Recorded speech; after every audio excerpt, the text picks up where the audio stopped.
من شرور أنفسنا ومن سيئات أعمالنا من يهدي الله فهو المهتدي ومن يضلل فلن تجد له وليا مرشدا وأصلي وأسلم على المبعوث رحمة للعالمين سيدنا محمد عليه الصلاة والسلام وعلى آله وصحبه وسلم سلاما كثيرا.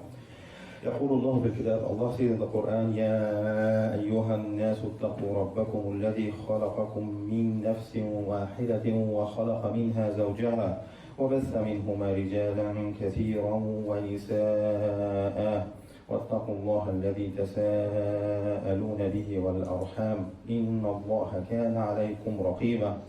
And it is translated, O mankind, be mindful of your Lord who created you from a single soul, and from it he created its mate, and through both he spread countless men and women. And be mindful of Allah, in whose name you appeal to one another and honor family ties. Surely Allah is ever watchful over you. And in another place Allah says, أَحَسِبَ النَّاسُ أَن يُتْرَكُوا أَن يَقُولُوا آمَنَّا وَهُمْ لَا يُفْتَنُونَ. Do people think that they will be left to say, we believe, and they will not be tried, they will not be tested, whatever they have said? ولا تحسبن الذين قتلوا في سبيل الله أمواتا بل أحياء عند ربهم يرزقون. Never think of those martyrs in the case of Allah as dead. In fact, they are alive with their Lord, well provided for. And alhamdulillah, this is a very high grade in the face of Allah. Reflection on what is happening today in Gaza and the declaration of war and what happened on the 7th of October and the retaliation from Israel upon that. It is not a case of that started on the 7th of October. It started on the 1917th, like 106 years ago. And it is a dragging subject worldwide, and the worldwide narrative, I would say, in the media, not all the people, that Israel always has the right to defend itself. But I disagree on that, because we might say that Israel might have the right to defend its borders, not occupied land. Throughout history, the fight against occupation was always legitimate, so why it is different at the moment? And there is a term now used in the media called anti-Semitism. They use this to hide behind, so whenever anybody criticizes the politics or the decisions of this country, they say this is anti-Semite, and then people are shot.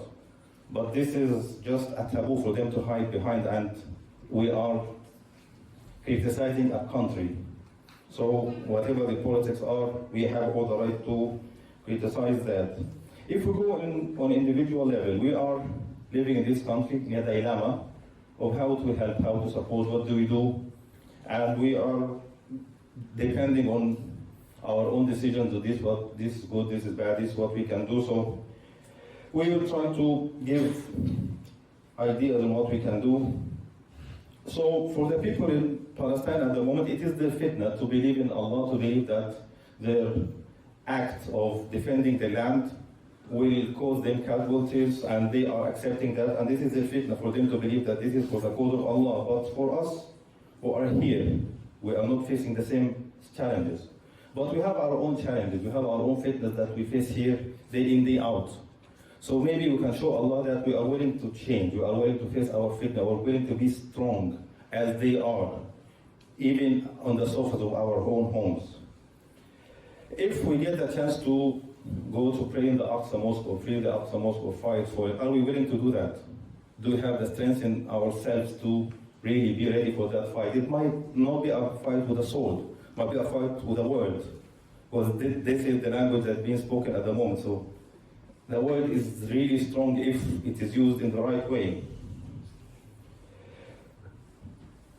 The list of the death in numbers is increasing every day. 8,000, 9,000, 10,000, and who knows how long it's going to be and when it's going to stop.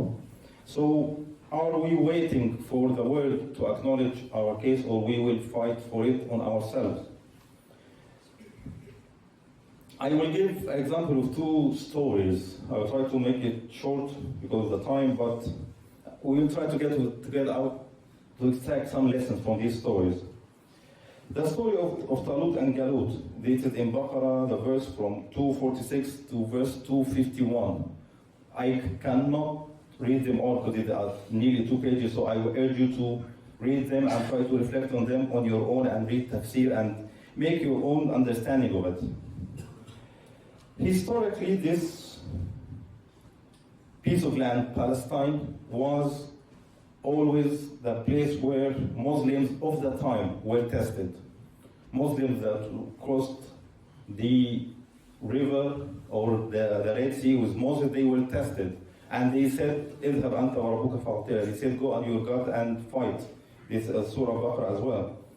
So the story of Talut and Jalut is after Moses died, they were expelled from that land again, and they thought, we want to fight. So they went for their prophet and asked, O Prophet of Allah, we don't know his name, O Prophet of Allah, we want to fight, so assign to us a king. So the prophet got the revelation from Allah that Talut is going to be the king, and they refused it.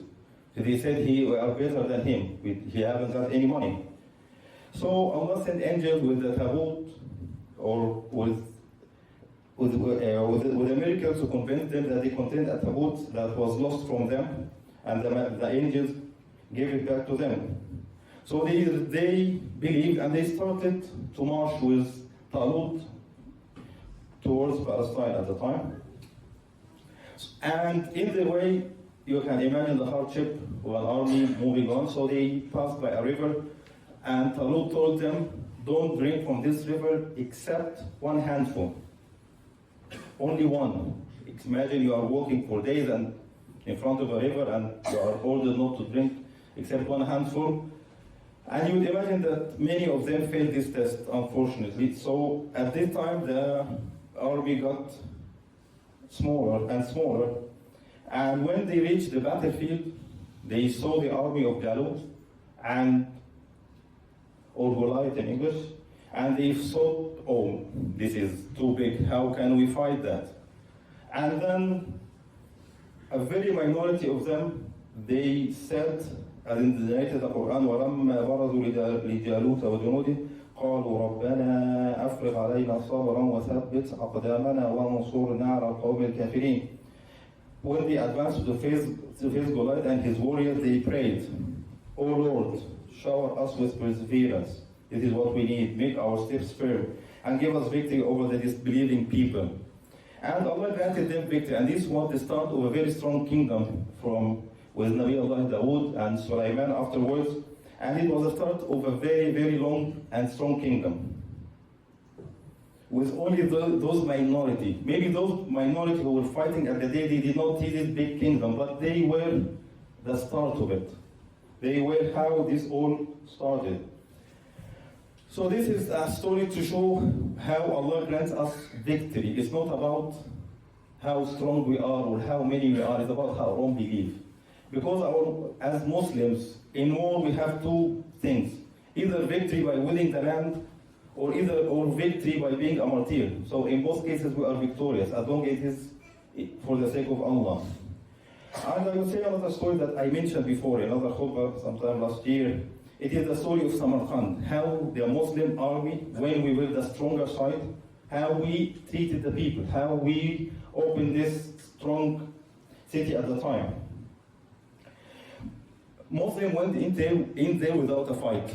They were able to trick the people to open for them the gates, but they did not follow the war conduct as we were assigned. So after like 4 or 5 weeks, I would say, that life came back to normal, because the first period people were afraid to go out. But when they went out of their home, they found that all their stores, wealth, and everything was still the same. The Muslims did not lose their property or their belongings. But the monks in there knew our way of conduct.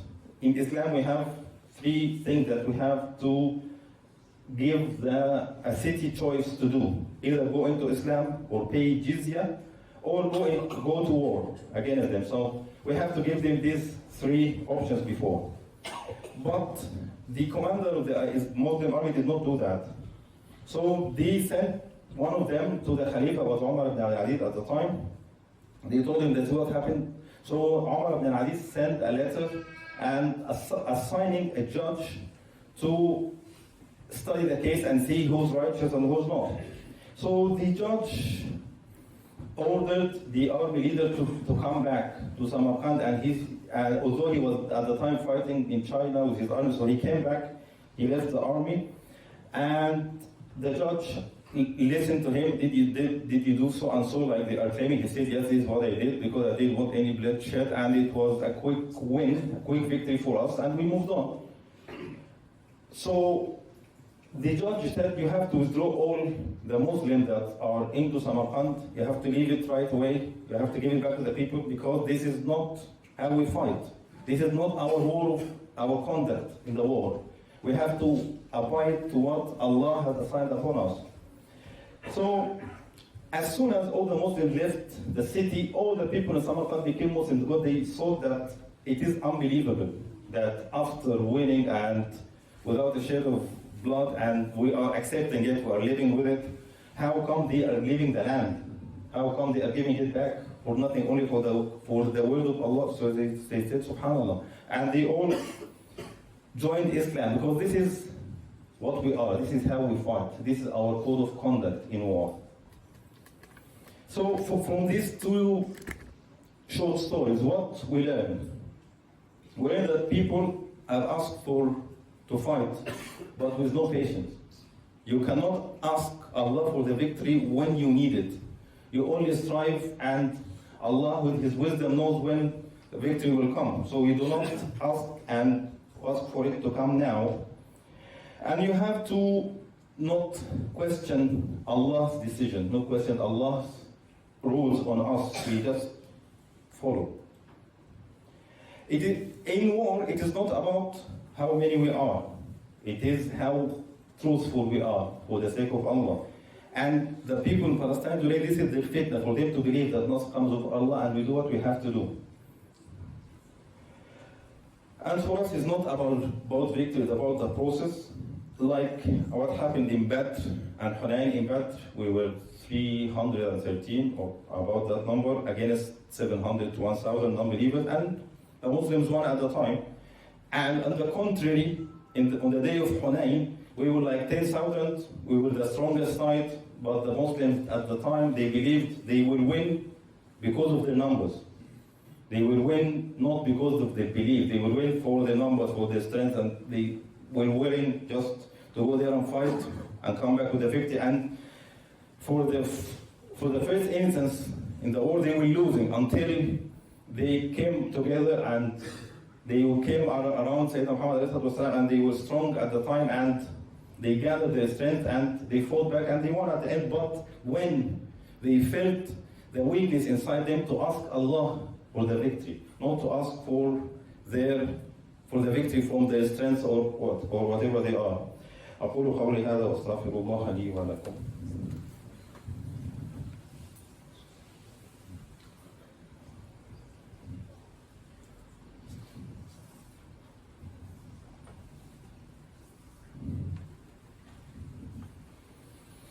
All praise be to Allah, the only God worthy of worship, and I bear witness that Muhammad ﷺ is his final messenger. Again, in the time of war, we have to know, what does Islam and the teachings of Allah allow us to do during the war? We cannot kill women, we cannot kill children, we cannot kill the elderly, we cannot even kill men who are not fighting, like farmers and carpenters or whatever. We are not allowed to kill those. So we cannot just throw bombs randomly and say, okay, this will take whoever and then take some of my enemy. We cannot do that. We have to be specific on who we are fighting, and they have to be fighting back for us to fight against. It is not just revenge. We don't do this. We cannot burn crops, we cannot remove trees, we cannot kill cattle, because these are the blessings of Allah to the people that we are fighting against, and they are aside. We fight with the people for the belief, for the idea, not for the land. We believe to spread the word of Allah. We strive and we fight for that. So individually, what can we do living in this country? The problem that we are facing day in, day out is the media is controlling the masses.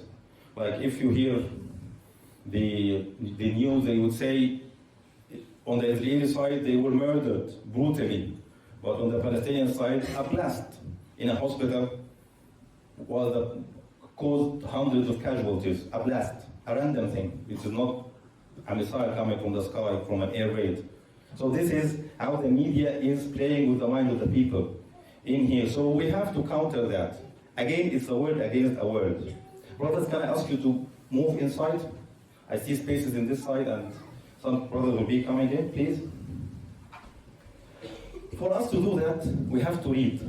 Not only listen, we have to read. We have to know sources. We have to know legitimate, authentic sources. We have to be confident in whatever we are speaking. When we speak to non-believers, we have to be convincing. You can't be convincing if you are not really knowledgeable and if you are not very confident in whatever you are saying. So we have to read. We have to read. We have to take every opportunity. If we get a chance to speak to non-believers or people who are confused on the case, what happened, what was it, if we know, then we be able to convince. Don't be shy. The narrative now is you are either with us or you are anti-Semitic. You are either with us or you are blah, blah, blah, whatever terminology they give. They just try to shut us out. So we have to fight that with the word.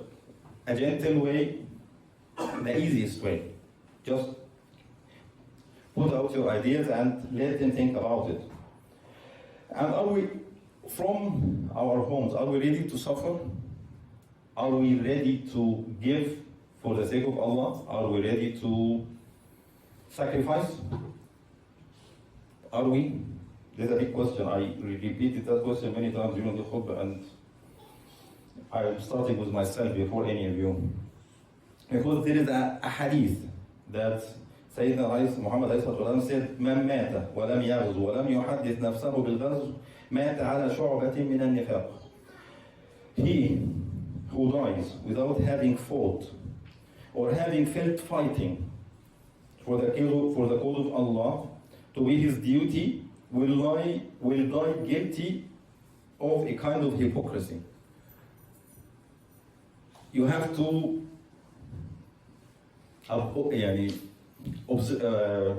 absorb this. You have to, if we are not given the chance to fight, we should feel that if I get the chance, inshallah, I will fight for the sake of Allah.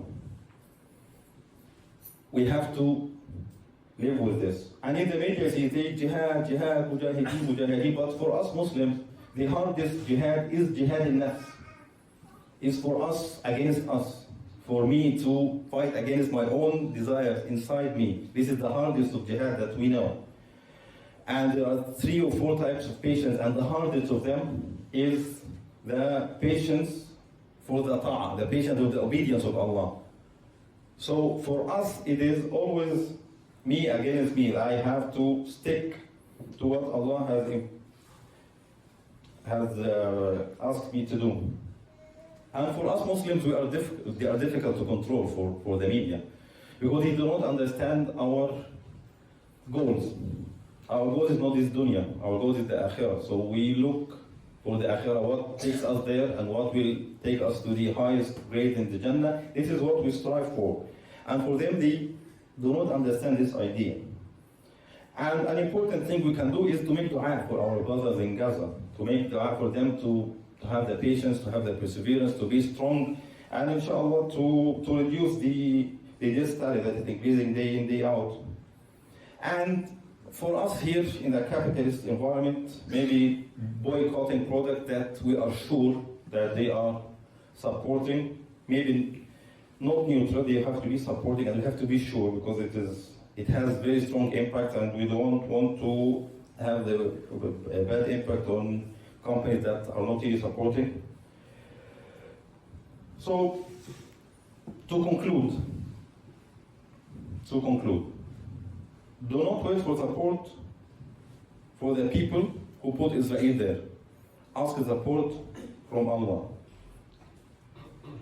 Be ready for your own fitna, because our own fitna will come to us at home. When our own fitna is not in Palestine, our own fitna is here, day in, day out. And ask Allah for thabat in front of the fitna. Fighting of any occupation is always legitimate, no matter who and where and when, it is always legitimate. For us Muslims, double standard is not acceptable. We have only one standard, the standard of Allah. This is what we live with, this is what we follow. Either we are in war, attacking or going to other places, or people are coming into our land, it is always the same principle that we are following. And if you cannot help, just don't say things against the people who are there. If you don't believe in their case, just try to learn and listen and understand more so that you can understand where they're coming from, what they are fighting for. And again, victory comes of Allah, and no means that we know. It is only Allah that grants the victory. And I ask Allah to make us among those who He grants victory in this dunya and akhirah. I ask Allah to make us among those who are granted Jannah with His mercy. I ask Allah to give us His rahmah in the akhirah. اللهم إنا نسألك حبك وحب من يحبك وحب عمل يقربنا إلى حبك. اللهم إنا نسألك حبك وحب من يحبك وكل عمل يقربنا إلى حبك. اللهم يا ربنا أعنا على ذكرك وشكرك وحسن عبادتك. اللهم ربنا أعنا على ذكرك وشكرك وحسن عبادتك. اللهم يا ربنا استخدمنا ولا تستبدلنا. اللهم ربنا استخدمنا ولا تستبدلنا. اللهم يا ربنا استخدمنا ولا تستبدلنا. اللهم يا ربنا ثبت المرابطين في كل مكان. اللهم يا ربنا ثبت المرابطين في كل مكان. اللهم يا رب انصرهم، يا رب انصرهم، يا رب انصرهم، يا رب انزل عليهم صبرا من لدنك. يا ربنا انزل عليهم صبرا من لدنك، انزل عليهم صبرا من لدنك. واصلي واسلم على رسول رحمة للعالمين واقم الصلاة. Brother, inshallah, after the prayer we have a quick announcement, so please just bear with us a minute after the prayer, inshallah.